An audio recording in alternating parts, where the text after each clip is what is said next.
सत साहेब जय हो, बंदी छोड़ की बंदी छोड़ सतगुरु रामपाल जी महाराज की जय हो। बंदी छोड़ कबीर साहब जो भगत भाइयों, ज्ञान अमृत या षड्यंत्र का विषय पुस्तक एवं PDF एवं लिंक प्राप्त करने के लिए 98-280 और 72-914 ओम प्रकाश दास, राजस्थान से गंगानगर से। भगत भाइयों, ये पुस्तक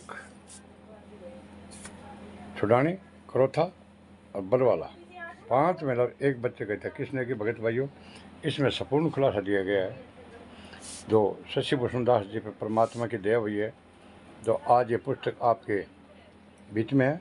और शशि भूषण दास जी के भी नंबर है 99-315 और 92-093 से आप ये पुस्तक ज्ञान अमृत षड्यंत्र का भी पुस्तक प्राप्त कर सकते हैं। और भगत भाइयों, मैं आगे 3 वीडियो लगा रहा हूँ। जो एक तो ये MP मदसौर वाला जिसमें देवीलाल की गोली लगी थी। दूसरा मध्य प्रदेश गुना में जो टेकरी के अंदर जो अभी नया ताज़ा कांड हुआ, कई घायल हुए, कई अंग चोट है भगत भाइयों।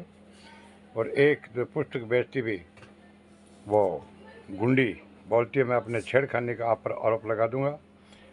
तो भगत भाइयों, इन गुंडों ने संत रामपाल जी महाराज को झूठा साबित कर दिया, बलात्कारी साबित कर दिया। भगत भाइयों, इन गुंडों ने हत्यारा साबित कर दिया और डबल आजीवन कारावास करवा दिया। भगत भाइयों, इन गुंडों ने 5 महिला और 1 बच्चे की हत्या करके संत रामपाल जी महाराज के खिलाफ बयान दे करके और संत रामपाल जी महाराज को डबल आजीवन कारावास करवा दिया। भगत भाइयों, आप जब तक इस पुस्तक का एविडेंस नहीं बनाओगे भगत भाइयों, जब तक संत रामपाल जी महाराज बाहर किसी भी हालत में नहीं आ सकते। इसलिए भगत भाइयों, आपसे हाथ जोड़कर हमारा ये रिक्वेस्ट प्रार्थना है कि आप एक बार ज्ञान अमृत या षड्यंत्र का भी पुस्तक को एक बार आप अवश्य पढ़ें। और आगे भगत भाइयों, मैं 3 वीडियो लगा रहा हूँ। उस तीनों वीडियो को भगत भाई आप समय निकाल कर जरूर देखिए। इन गुंडों ने संत रामपाल जी महाराज को कैसे बदनाम कर रहे हैं, पुस्तक बेचते हुए कैसे बदनाम कर रहे हैं और संत रामपाल जी को हत्यारा बलात्कारी बना दिया। भगत भाई आगे मैं 3 वीडियो लगा रहा हूँ और इस पुस्तक को भगत भाई आप एक बार अवश्य पढ़ें। इस पुस्तक में संत रामपाल जी महाराज पर लगे जितने भी मुकदमे हैं सभी 28, 29, 26, 30, 43 के सभी जजमेंट फाइल भगत भाइयों हिंदी और अंग्रेजी में दी गई है। ठीक है, आगे मैं 3 वीडियो लगा रहा हूँ भगत भाइयों, आप इस 3 वीडियो को आराम से देखो भगत भाइयों और इन गुंडों से बात करो। सत साहेब साथियों, देख रहे हैं हमारे साथ 2 महिला और 2 पुरुष है यहाँ पे। आपको बता दें कि फिल्मों और एपिसोड के माध्यम से आपने देखा होगा एक एपिसोड नेम आश्रम, जिसमें दिखाया जाता है कि आश्रम में क्या क्या होता है और किस तरीके से जो है दरिंदगी की जाती है। उसे तो मैं ही करती आ रही हूँ, हम परंपरा है ये। आश्रम की परंपरा वो जो मैं तय करूं, अधिकार वो जो मैं बताऊं। जानती तो है बाबा जी के शौक, हर रोज नई लड़कियां चाहिए। लेकिन आज आश्रम में गए 2 महिला आश्रम के बारे में बताने वाली है, जो सत्संग कथा सुनने जाती है। लेकिन इसके साथ ऐसी क्या हैवानियत की जाती है। कोई तो है जिसने बेहोशी की हालत में मेरे साथ गंदा काम किया है, या मेरे साथ बलात्कार किया। जब मैं चिल्लाती मेरे पति के 3 भाई आए रूम में तक मारे आए, तो मुझे कमरे में बंद कर दिए और देखिए, ये समस्तीपुर एक आश्रम की कहानी है साहब। अगर आप समस्तीपुर के होंगे तो इस बात को जो है जन लोगों तक जरूर पहुंचाइएगा, ताकि जो भी महिलाएं इस आश्रम में कथा सुनने के लिए जाने के लिए सोच रही होंगी वो अलर्ट हो जाए। क्योंकि अलर्ट होने के लिए जरूरत है कि अगर ये तुहमत नहीं लगा रहे हैं, अगर ये कुछ कह रहे हैं, इनमें कुछ सच्चाई है, तो आगे आपके साथ भी हो सकता है। अलर्ट रहिए। आइए सीधे बात करते हैं जो लोग यहाँ पे खड़े हैं। क्या नाम हो आपका? संजीत कुमार पोद्दार। क्या करते हैं आप? हम गांव घर में बच्चे लोगों को पढ़ाते हैं। टीचर हैं आप? जी, प्राइवेट। ये कौन है आपकी? ये हमारे भाई की पत्नी है, भाभू ही। क्या नाम हुआ आपका? सिंपी कुमारी। और आपका? अंजनी दासी। आपका क्या नाम हुआ? रंजीत। और ये महिलाएं दोनों से आपका रिलेशन? भावो है। कौन भावो है? ये भावो है? हाँ, ये दोनों मेरी भावो है। दोनों ही भावो हैं। आपकी? ये हमारी पत्नी हुई। हाँ। और एक भावो। अच्छा, क्या हुआ है आपके साथ? मेरे साथ रेप हुआ है। अच्छा, कहाँ? समस्तीपुर। हाँ। समस्तीपुर में हुआ है। अच्छा जी, क्या हुआ था मतलब समझाइए, वो तो घबराई हुई। जी, मैं बता रहा हूँ। हाँ, ठहरा गोपालपुर में नामदान केंद्र स्थल है जिसका संचालक नगीना प्रसाद सिंह है। कहाँ है वो? फिर से लीजिए। ठहरा गोपालपुर वार्ड नंबर 10 पानी टंकी कैंपस। देख लीजिए आप, अगर आप समस्तीपुर में रहते हैं, ये पता को आप जानते होंगे तो जरा जाकर के विजिट करेंगे। कौन सी आश्रम है, कहाँ पे है, कहाँ पे है? समस्तीपुर जिला, ठाहरा गोपालपुर, 10 नंबर वार्ड, पानी टंकी कैंपस, जहां नगीना प्रसाद सिंह उस सत्संग स्थल का फर्जी नामदान केंद्र संचालक है। अच्छा। वहाँ जब लोग सत्संग सुनने के लिए जाया करते हैं, ये लोग टेम्पू से प्रचार करवाते हैं, तो लोग आकर्षित हुआ करते हैं कि अरे चलो सत्संग वहाँ सुनेंगे। अच्छी सत्संग कहने का मतलब कि वहाँ कथा सुनने जाते हैं लोग। हाँ। अच्छा। वहाँ जो है सो अच्छी अच्छी बात, पुरुष भी जाते हैं, महिला भी जाते हैं। वो लोग अपने पत्नी, बच्चा, बेटी, बहन सबको लेके जाया करते हैं। तो उसी बीच में जो है ये नगीना प्रसाद सिंह की पत्नी पूनम देवी ये सुंदर सुंदर लड़कियों लोगों को बुला के अंदर ले जाया करती है, और इनके घर वाला नगीना प्रसाद सिंह का चाल चलन से नहीं है। तो उसी दरमियान जो है हमारे भाई की पत्नी के साथ वो बुला कर के ले गई और इसके साथ बलात्कार हुआ। ये हल्ला की, चीखी, तो हम लोग भी दौड़े। जैसे तो किवाड़ बंद था, जब किवाड़ में धक्का मारे तो धक्का मारने के बाद आंखों देखा, हम लोग देखे कि ये नंगी पड़ी हुई है। और ये नगीना प्रसाद सिंह तो फिर जल्दी जल्दी उठा, वो अपना कपड़ा समेटने लगा और बोला मारो इस साले को, मारो सबको मार के लैट्रिन के टैंक में डाल दो। बस उसका कितने आदमी से आप लोग दौड़े? हम लोग 4 भाई थे और ये हमारे भाई की पत्नी थी, है ना, ये तो पहले से वहाँ थी। तो हम लोग 4 ही आदमी थे और उसका जो है वो तो पहले से था, उसका 12 आदमी और था। आप इस सीधे से कह रहे हैं कि जहाँ लोग कथा सुनने जाते हैं, है ना, वहाँ इस तरह की चीज हुई? हाँ, सत्संग स्थल में तो झूठ बोल रहे हैं जी आप? नहीं जी। कैसे हो सकता है जहाँ लोग कथा सुनने जाता हो, आश्रम में इस तरह की घिनौनी चीज कैसे हो सकता है? ऐसा एकदम बिल्कुल वो करता है, किया है, इससे पहले भी किया है। वहाँ 200-250 की जनसंख्या में लोग थे। अच्छा, ये इनके साथ हुआ है? जी, इनके साथ हुआ है। जी। आप बता पाएंगे क्या हुआ था उस दिन आपके साथ? हाँ, मैं अपने पति के तीनों भाई के साथ सत्संग सुनने के लिए गए थे। नगीना प्रसाद दरवाजे पर के दक्षिण वाले कमरे में मुझे बुला के ले गए। और अच्छा, बुलाए थे आपको? तो क्या कह के बुलाए थे? नहीं, इशारा दी के बुलाए थे। अच्छा, उसके बाद? इशारा दी के बुलाए थे, हम गए, कमरे रूम बंद कर लिया, मेरे साथ बलात्कार किया। जब मैं चिल्लाई थी, मेरे पति के तीनों भाई आए, रूम में धक्का मारे, तो मुझे कमरे में बंद कर दिए और नगीना प्रसाद बाहर निकल गया और 4 भाई की खूब मार जब बेरहमी से मारपीट किए। अंत में मेरी माँ, मेरे पूनम दीदी की पत्नी और एक और मतलब कि उनकी बहन है पूनम देवी की, वो जहर की गोली भी खिलाती गई। चलिए, आपके साथ ये गई थी? आप नहीं गई थी? अच्छा, अभी साथ में आई हैं, लेकिन आप इनके साथ में वहाँ आश्रम में नहीं गई। आप गए थे बचाने के लिए? हम गए थे। हाँ, क्या हुआ था उस दिन? स्त्री वाले रो में हमारी भाभो बैठी और जेंट्स वाले रो में हम बैठे और मेरा भाई भी बैठा। लगभग 12 बजे के बाद की घटना है। 12 बजे हम लोग वहाँ पहुँचे थे। तो नगीना प्रसाद सिंह कुछ दूरी पर खड़ा होकर के मेरी भाभो को इशारा करके बुलाया। तो इशारा करते हुए मैंने भी देखा। अच्छा। मैं सोचा कि हो सकता है यहाँ बहुत बड़ा समारोह है, तो किसी कुछ काम के चलते इसको। कितना बड़ा समारोह था और कितने लोग थे वहाँ? लगभग वहाँ करीब 100 के करीब आदमी थे। जी जी जी जी जी हाँ, 100 के करीब। क्या तारीख थी उस दिन की, याद है कुछ? 15/5/2022। अच्छा। रविवार का दिन था। हाँ। प्रत्येक रविवार को वहाँ सत्संग हुआ करता है। जी, ये चीज। अच्छा, बताइए, अब दोनों मर्दों से मैं पूछना चाहता हूँ, सामने आ जाइए आप, आइए, फिर उनसे भी बातें करेंगे। आपके सामने ये सब हो गया, इसे बर्दाश्त कैसे कर लिया आप? 11 महीने क्यों मतलब वेट किया आप? 11 महीने बाद क्यों FIR किए? ये मैं बताता हूँ। हाँ। घटना होने के तुरंत बाद मैं स्थानीय थाना वैनी OP गया अपनी भावों को लेकर के। मेरी भावो सारा घटना को बताई, हम भी बताए थाना महोदय से कि इस तरह की बात है। तो उनका कहना हुआ कि FIR तो 2-4 दिन, 5 दिन, 8 दिन के बाद भी दर्ज हो जाएगा। अच्छा। लेकिन सबसे पहली बात तो ये है कि पीड़िता का कहना है कि मुझे बलात्कार करने के बाद जहर की गोलियां भी खिला दी गई है। तो ऐसे में अगर इसका जान चला जाता है तो फिर आपके पास कोई सबूत नहीं रहेगा और आप सबसे पहली बात ये बताइए मुझे, आपने कहा कि इसे बलात्कार करने के बाद गोली खिला दिया गया। हाँ। तो ये किस समय चिल्ला रही थी आप? बलात्कार हो तब चिल्ला रही थी मैं। या फिर दवा खा लिए थे? नहीं, बलात्कार होने के समय हम चिल्लाए थे। मेरे पति के तीनों भाई आए और नगीना प्रसाद जी बाहर निकल गई और कमरे बंद कर दिया मुझे। अच्छा, FIR 11 महीने तक क्यों रुके? जरा पास आइए और जल्दी में बताइए।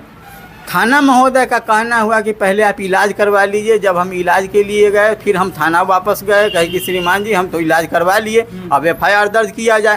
तो नहीं, यहाँ FIR आपका इसलिए दर्ज नहीं होगा कि मेरे थाना में कोई महिला नहीं है, आप महिला थाना समस्तीपुर चले जाइए। फिर मैं महिला थाना जब समस्तीपुर गया तो उनका कहना हुआ कि नहीं, यहाँ से दर्ज नहीं होगा, जहाँ का घटना है वहीं दर्ज होगा। फिर मैं चला गया पूसा थाना, फिर वो बात को नहीं माना, FIR दर्ज नहीं किया। फिर SP महोदय के यहाँ चले गए तो SP महोदय बताए कि ठीक है, अभी मैं तुरंत फ़ोन करता हूँ और वो FIR दर्ज करेगा। तो उस समय हृदयकांत जी महोदय थे। हृदयकांत जी तुरंत फ़ोन पर बोले कि हम सामने ही फ़ोन किया? जी मेरे सामने। तो उनका कहना हुआ कि मैं पीड़िता को और पीड़ित हुए परिवार के लोगों को हम भेज रहे हैं, इनका FIR तुम दर्ज कर लो। वहाँ पहुँचे और उसके बाद फिर दर्ज नहीं किया, थाना वाला FIR दर्ज नहीं किया। चलिए, ये तो बातें हुई कि आप मतलब भटके बहुत। जी 11 महीने के बाद FIR दर्ज क्यों हो गया जो 11 महीने तक नहीं हो पाया था तब? हाँ, इसलिए नहीं हुआ कि आवेदन बराबर हम लोग लिखते ही रह गए, पीड़िता अपने नाम से आवेदन देते ही रह गई, गुहार लगाते रह गए। तो राज्यपाल के रिकमेंड पर लेटर लोक जन शिकायत अनुमंडल पदाधिकारी के पास आया, तो फिर वहाँ से रेफ़र हो गया जिला में रेफ़र हो गया। तो DM साहेब बहुत गौर से हम लोगों के केस को देखे, समझे, पूछे, काफ़ी सहानुभूतिपूर्वक। तो वो सबको डांट लगाए, फटकार लगाए कि ये 11 महीना बीतने को है और तुम लोग इतने बड़े हीनियस क्राइम को देख रहा है, समझ रहा है, लेकिन किसी तरह की कोई कार्रवाई नहीं कर रहे हो, FIR दर्ज नहीं हो रहा, तो तुम सबको हम सस्पेंड कर देंगे, नौकरी से हटा देंगे। अच्छा, 11 महीना तक आप दौड़ते रहे, तो इस बीच जो क्रिमिनल माइंडसेट के व्यक्ति हैं उनके द्वारा कोई प्रयास नहीं किया गया जो आपको रोका गया हो, टोका गया हो या कहा गया हो? जी, बार बार रोका गया, टोका गया, जगह जगह रोका गया, टोका गया कि तुम लोग जो है सो ये केस उठा लो, केस तुम्हारा तो होने ही नहीं देंगे, लेगा ही नहीं, अगर ले भी लिया, हो भी गया तो तुम लोग को जान से मार देंगे, बहुत मार मारेंगे। अच्छा, अब तो हो गया कि FIR, अब क्या हो रहा है? तो FIR होने के बाद कल जैसे समस्तीपुर कोर्ट हम लोग वकील साहब से मिलने के लिए आए थे, कुछ बातचीत करने के लिए, समझने के लिए, तो बातचीत किए अपने वकील साहब से और बाहर निकले। जैसे ही बाहर निकले तो फिर SDO कोर्ट के पास में नगीना प्रसाद सिंह अपने लोगों को बुला करके रखा था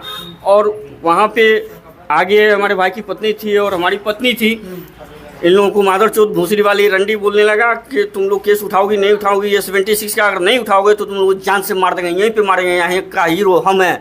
और उसका सहयोगी जो है पैसे पे बिकने वाला, पैसे का बिकाव शिवराम चौधरी, वो भी था। और इसका नगीना प्रसाद सिंह का जो सब कहाँ हुआ? साथ देने वाला है क्या कहते हैं, विपिन एडवोकेट वकील, वो भी बहुत चरबर के इसमें हिस्सा लिया करता है।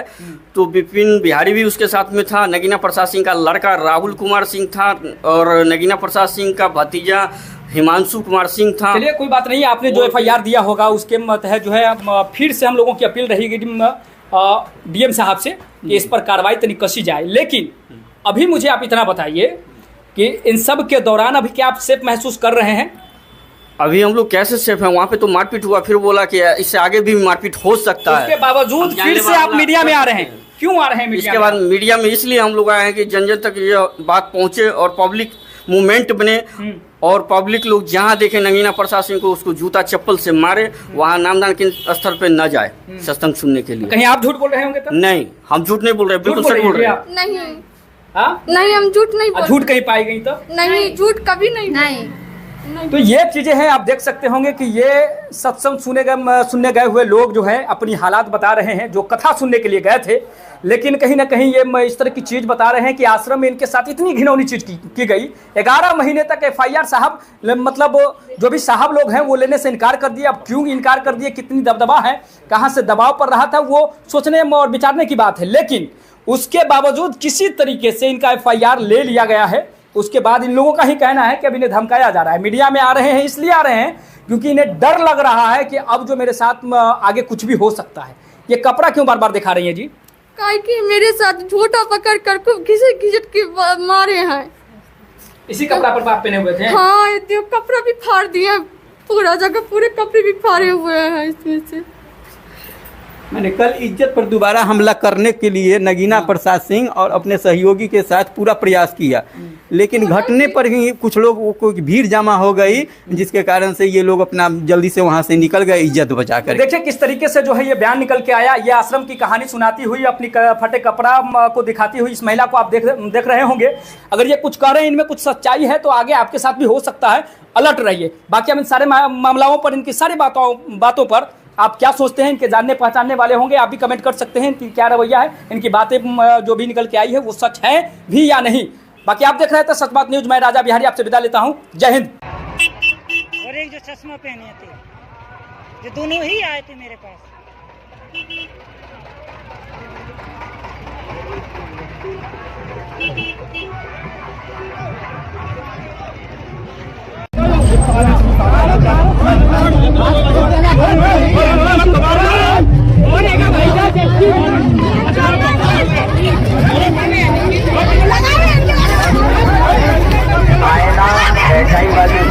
आपके पापा से आप बप्पा आपका इंतजार मेला कार्यालय पर कर रहे हैं, या मेला कार्यालय पे आप आ जाए, साइना ले जाइए।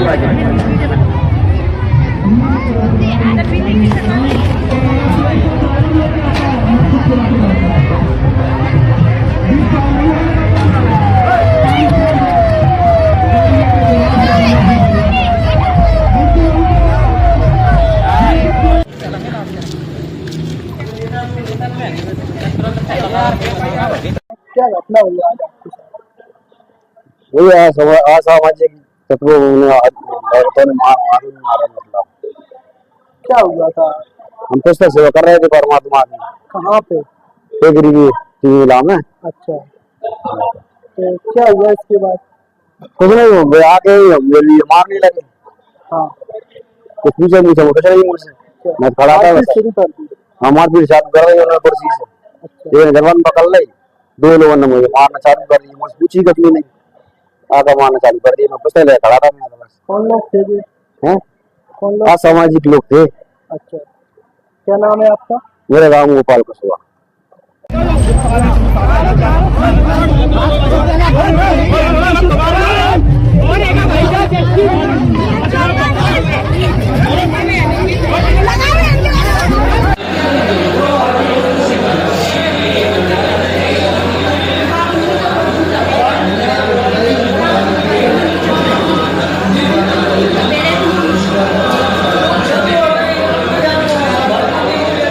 आज क्या घटना हुई आपके साथ? आज हमारे साथ मारपीट हुई, कुछ लोग आए, उनमें मारपीट की, लाते मुक्के मारे।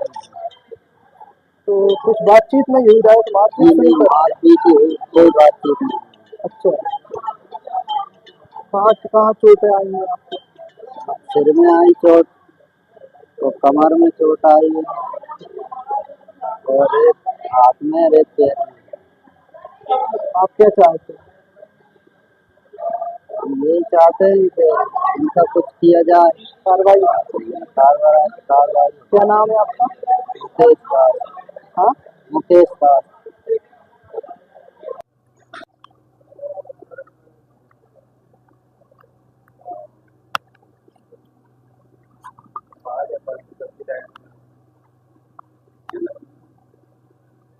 जी बताएं, क्या नाम है आपका? मेरा राम गोपाल दास।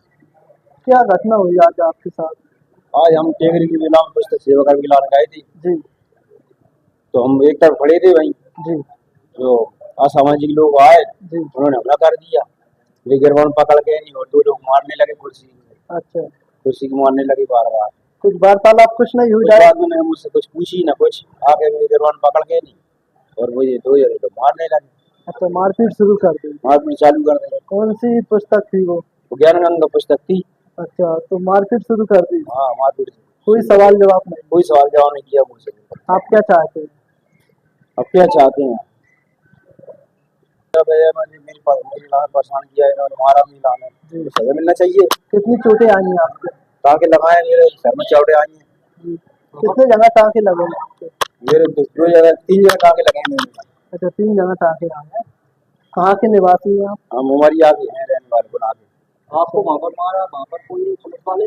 पुलिस वाले नहीं थे वहाँ पे। अच्छा, एकांत में ले जाके मारा? हाँ भाई, सबके सामने मारा, मतलब हम रोड पे किनारे खड़े थे एक तरफ, अच्छा, उस तरह खड़े थे भाई। 3 लोग आए, ये गिरवान पकड़ के नहीं, ये गिरवान पकड़ी और 2 लोग वहां पे मारने लगे। अच्छा, असामाजिक तत्व थे वो? असामाजिक तत्व थे। कहाँ पे पुस्तक सेवा कर रहे थे आप? टिकरी को इनाम कर रहे थे। अच्छा, टेकरी के मेला पे, पुल के पास में। क्या नाम है आपका? राम गोपाल दास।